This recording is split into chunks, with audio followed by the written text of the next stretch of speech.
Hello guys! Welcome sa aking Walang Kwentan channel. So nandito na naman tayo para sa panibagong video.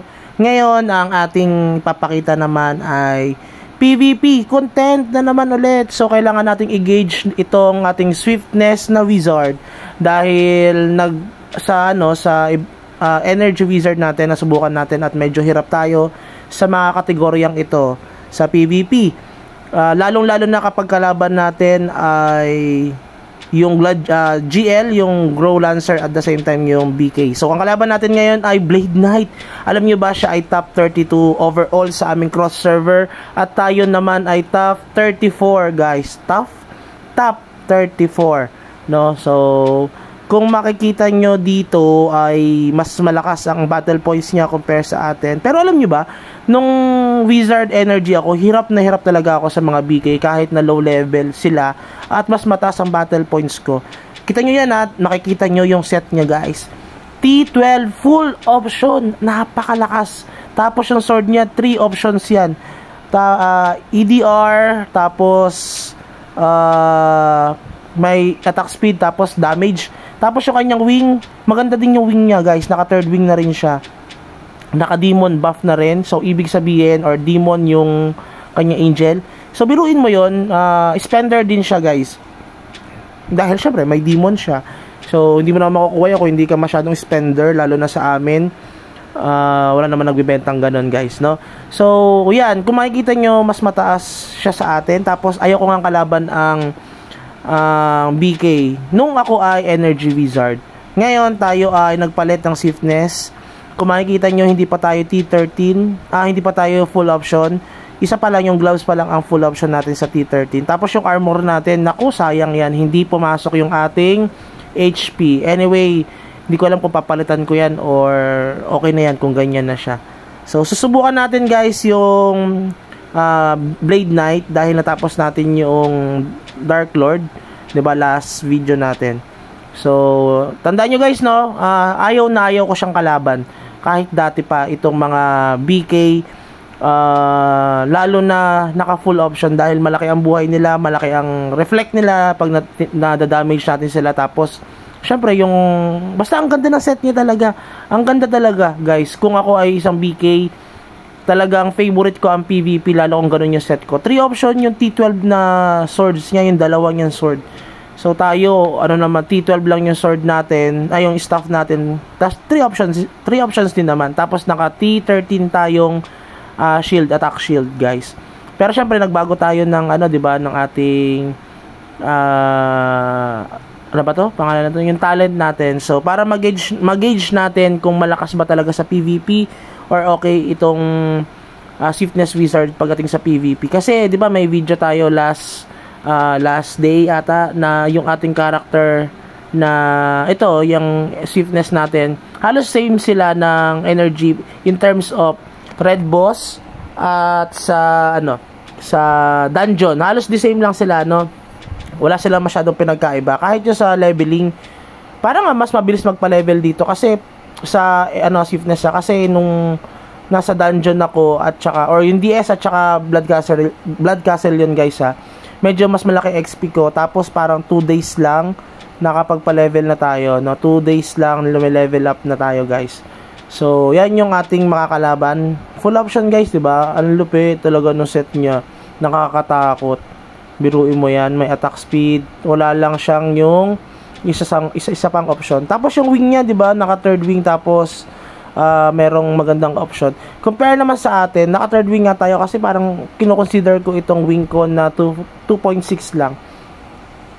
Ay, may nag-comment pala sa video natin na kailangan English daw.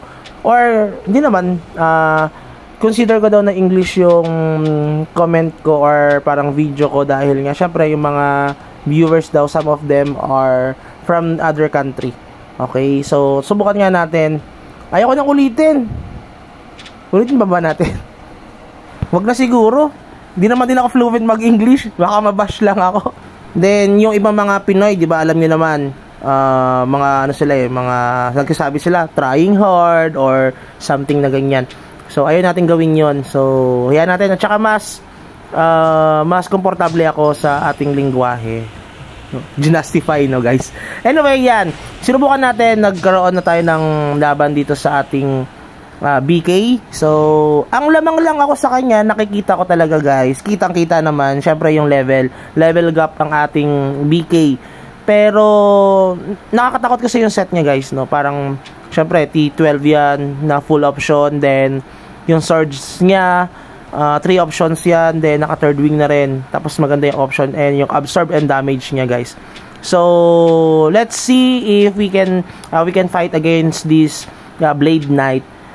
Before kasi Blade Knight din ako, so alam ko yung parang karakas nitong mga Blade Knight, no. Kapag nadikitan ka nito, pag nakadikit kami sa'yo, talagang wasak yung character mo, ubus talaga yung buhay mo. Kaya nga nung Energy Wizard ako guys, hindi ko talaga siya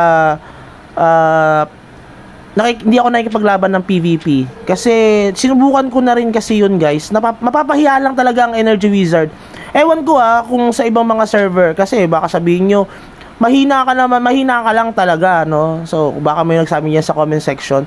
Para sa akin kasi, siguro medyo mahina pa tong character ko compare sa ibang mga character, sa ibang mga class na wizard, then yung pagbibuild nila sa wizard nila. Pero kasi yung isa naming wizard dito, may yung mas malakas sa akin na hindi niya rin kaya yung isang wizard dito, isang Blade Knight dito. Kung kilala niyo si Jerick ba yun? Jerick o Redrick na vlogger din. Siya ay wizard. N360, shout out sa iyo guys. Shout out sa iyo, boss N360. So, isa ka sa mga nakikita ko na or napapanood ko na vlogger sa pagdating sa MU Monarch. And kudos sa iyo at mag-vlog ka lang guys, mag-vlog ka lang N360, no? So, ikalat natin itong MU Monarch dahil medyo nalalausan ng konti. So, simulan na natin ito guys. Yun nga, yung wizard pala na mas malakas sa akin laban doon kay N360, may video siya na talagang hirap na hirap yung wizard doon. Talo nga yung wizard si Jejen ata pangalan nun.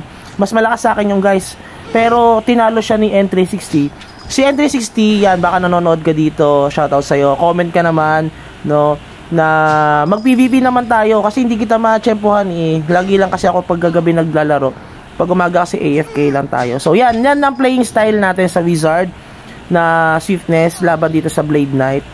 So, feeling ko pumapatay sa kanya yung poison, at saka yung Vernalet ba yun, yung skill ko, tapos, syempre, yung combo, dahil pag pumuputok yung combo natin, kita nyo guys, kaya ayaw kong tinatayuan ako ng wizard, ayaw kong tinatayuan itong mga Blade Knight, kasi pag nakadikit sila, punit talaga yung buhay mo Tingnan mo naman, unti na lang yung buhay ko na natitira. So ang ginagawa natin, umaatras tayo, tapos para natin ginagawang mobs lang itong, or red boss itong mga Blade Knight. Kasi syempre kapag tinatamaan siya nung knockback natin, may bukod sa nagmi-miss yung kanyang ibang attack, ang bumabawas ng malaki sa atin yung reflect, dahil syempre tuloy-tuloy yung atake natin sa kanya, ay hindi niya tayo masyadong nadadamage, nababawasan, dahil nga nananakback din siya, tapos nagmi-miss siya sa atin. Alam nyo ba, mayroon tayong skill dito. I-explain naman natin yung master talent natin sa susunod na video naman. May skill kasi siya dito na kapag tinamaan siya ng poison natin, at the same time, yung ating palang thunder, thunder muna, kapag tinamaan siya ng thunder natin, may chance na mabawasan yung kanyang hit up. Yung hit up kasi, yun yung chance na hindi tayo magmi-miss doon sa isang kalaban natin, no? Sa particular na tinitira natin, na target natin. So, kapag mataas ang hit up natin, malilesen yung chance na mag-miss tayo. So, dahil doon sa thunder na skill talent ng wizard, ng swift wizard, malaki yung chance na mag-miss yung damage sa atin or yung attack ng kalaban sa atin. Biruin mo yon, yung blade, yung dark knight na yon, ang lakas ng damage niya sa atin. So kapag malakas ang damage niya sa atin, nag-miss yun, yung atake niya na yun, lalo na yung fatal strike, pag nag-miss yun, lalo pag combo, malaki yung chance natin manalo sa kanya. Pero pag hindi nag-miss yun, talagang guguhit yung buhay sa atin. Kaya nga, di ba, nung Energy Wizard ako, hindi ko sila tinatayuan. Kahit yung paatras-atras ko, hindi ko kaya dahil syempre hindi sila nananakback, hindi sila tumatalsik palayo. Tapos, dahil dire-diretso tayo more on damage, hindi natin kayang sabayan nung tayo ay Energy Wizard itong mga Blade Knight. So, doon sa mga Blade Knight, hindi ko naman sinabing mas malakas yung Wizard na swiftness laban dito sa mga Blade Knight, no? Pero dito sa video na ito, makikita nyo naman yung lamang natin. Hindi niya tayo ma-atake. Siguro nadidefocus siya. Kasi pag lumalapit siya, bigla siyang napapalayo. O, kita mo, hindi niya alam yung gagawin niya. No? Kung a-atake, diretso ba siya? Atake ba siya? Kasi nagko-cooldown din yung stab niya. Nagko-cooldown din yung fatal niya. Tapos, kapag nag-cooldown naman na, okay na, ready niya nang itira yung fatal strike at the same time yung stab niya, death stab niya, minsan nagmi-miss. So, hindi tayo masyado nababawasan. Tayo naman, dire-diretso yung attack natin sa kanya. Tingnan nyo, di ba?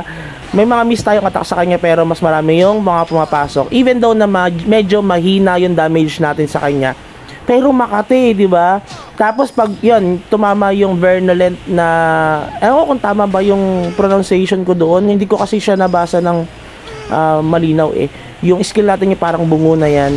Yung taas na yan, yung nagko-cooldown na yan. Ano siya, pag tumama siya, nag-less yung defense nito. By percent ang nababawas na defense doon sa tinitira natin, sa target natin. So, yun. 2-0 na guys. Kung makikita nyo, lamang tayo doon sa Wizard, sa Blade Knight na yan. So, subukan natin sa ibang. May nagamon sa akin na, isa, hindi ko pa siya na-videohan. Hindi kasi magtugma yung aming oras. Ito pala guys, no, siya ay nag-shield. Kaya pala medyo kumunat siya. Tapos medyo may natira sa buhay natin. Ngayon, susubukan niya yung, yung 2-sword daw. Yung dual sword dito sa character niya. Then, susubukan natin siyang tayuan. Kasi feeling ko medyo kaya na natin siya, no? Pero, tignan natin. Ayaw ko kasi silang tinatayuan yung mga Blade Knight. Kasi, maliit ang buhay ng Wizard. Biliin mo 300,000 lang ang buhay natin, no? Samantalang sila napakalaki ng buhay ng mga yan, yung mga Blade Knight na yan. So yan, so kung makikita nyo, may mas mataas sa atin na Wizard ito. Kung nanonood ka, Kuya Kael, yan, maganda ang kanyang wing, perfect wing yan, 45-45, tapos parang excellent damage and HP ata yan, o attack speed and HP yan. Dalawa yung option ng kanyang wing. Perfect talaga. Buenas yan. Samantalang yung wing ko napakapangit. Mas nauna pa ako nagka-wing sa kanya. So, susubukan natin siyang labanan para ma-gauge natin yung Wizard na energy versus Wizard na swiftness. So, yan. Biruin mo, hindi siya nag-defense, diba? Hindi siya nag-shield. Nawala agad yung kanyang SD. Pero nung pumotok yung kanyang damage sa akin, yung kanyang combo, biruin mo, 'di ba? Naubos yung buhay natin. Yan, yung kanyang isang skill, yung parang nananakback din ako, natutulak ako. Yun, ang laki ng damage, 'di ba? Ubos agad ang buhay natin. So 2-1 guys. Hindi natin siya kayang tayuan talaga. Hindi talaga kayang tayuan ng Wizard ito mga Blade Knight. Kaya nga malaking tulong yung Thunder, yung mga Thunders natin, no, para hindi agad makalapit itong mga kalaban sa atin. Blade Knight man yan, at saka yung Grow Lancer. Yung Grow Lancer, susubukan natin yung mas malakas sa atin, no. Yung top 6 ata sa atin, kasi top 7 ako eh.